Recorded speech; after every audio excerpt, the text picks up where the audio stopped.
So the federal government just announced that they are giving additional palliatives to states. And this palliative is that they are giving each state 5 billion naira. And this 5 billion would come in form of cash. 4 billion is cash, while the remaining 1 billion will be in form of foodstuffs, specifically 100,000 bags of rice and 40,000 bags of maize. The 4 billion naira cash, the states are expected to pay back 42% of it. That's around 1.9 billion, while the remaining 52% would is in form of grants, meaning they won't pay it back. And that loan of 1.9 billion, the states will pay it, of course, from their federal allocation, and they will pay it over 20 months at the rate of 120 million per month. Looking at this, it's still a subsidy, though it's called palliative, but it's subsidy. Just the peculiarity of this is that this subsidy is not given directly to the people, of course, through the state government, hoping that it will get to the people it should get to, right? So this is different from the first subsidy era where we were giving petroleum importers the money. So this is better. And the very obvious benefit of this is that one is this: the foodstuffs they are giving to each state, that's 100,000 bags of rice and 40,000 bags of maize they are giving to each state, will actually be taken from the National Strategic Reserve. So the thing is that the Ministry of Agriculture has a food bank for emergency situation like this. So that will be taken from there. So what will happen is when they are taken from the food bank, it of course will have to be restocked or it will have to be re-updated. So one way or the other, our farmers would be at work. It's going to create wealth for our farmers because when you're taking from the food bank, you need to restock it. So it's going to create economic activities.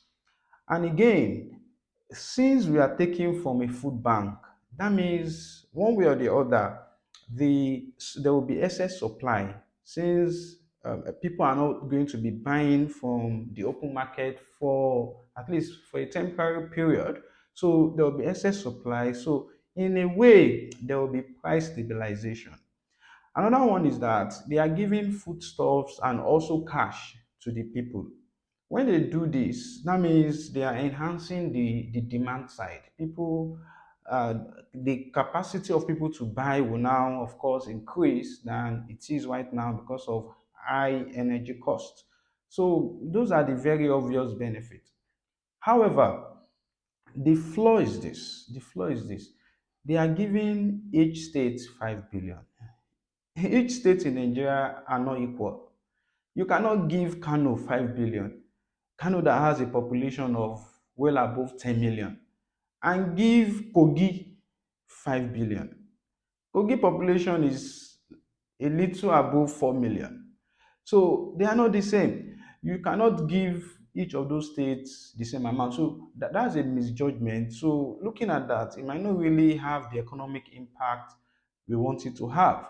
Another one is this: there is no real definition of whom the beneficiary are.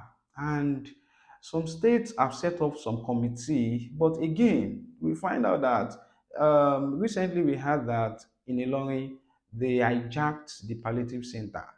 That means it's not getting to where you should get to. So there is no strict determination or categorization of the beneficiary. That is not well determined at all. So that is a major flaw because if it does not get to those it should get to, it will not have any economic benefit at all that we would expect it to have.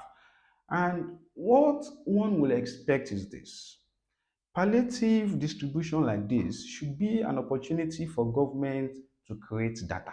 This is when they can create a data bank of the poor masses. And we would expect that an agency of government or even a private sector entity that dedicates in statistics would be given the mandate to identify whom are the poor people. They can move from local government to local government, house to house, get those that are poor, get their biodata, right? In Lagos State, for example, now they can get up to 5 million households that are poor. And when you identify these people, you publish their list. And the distribution also should be handled by an independent entity different from the government. Government should be there to supervise so that whomever they have outsourced the distribution to, if he doesn't do what he should do, he should be jailed. Should be jailed. But now we cannot really track the distribution, whether it's getting to whom it should get to or not. And in Nigeria, we have a terrible history of palliative distribution. You all would remember during the COVID 2020 era, when we were faced with COVID, all the palliative we got, all the foodstuffs we got, he did not leave the warehouse. This situation cannot be like that. Because if it turns out like that, there will be chaos in the society. Furthermore, is that this palliative or subsidy, which I would prefer to call it, is still targeted to consumption. It's a wrong target. It should be more focused on production. I mean, we can start from the farmers. Rather than giving people cash, rather than giving people foodstuffs, why not get fertilizers for farmers? Why not get tractors for farmers so that their food production will be enhanced? And also, we can find a way to ensure that as soon as these farmers get the output ready, the government is there to offtake it. When they offtake it, they can easily sell it to the market at way cheaper price than they would ordinarily get it. What that would do is that can have a permanent effect on what is happening now. Because giving them foodstuffs, giving somebody, let's say, 10 kg of rice, how long will that take a household of three? To not even take them a week for them to finish up, to finish it up. What happens after then? Right? So we should focus on tackling the production. I would like to hear your opinion on this. Let's talk in the comment section. Thank you.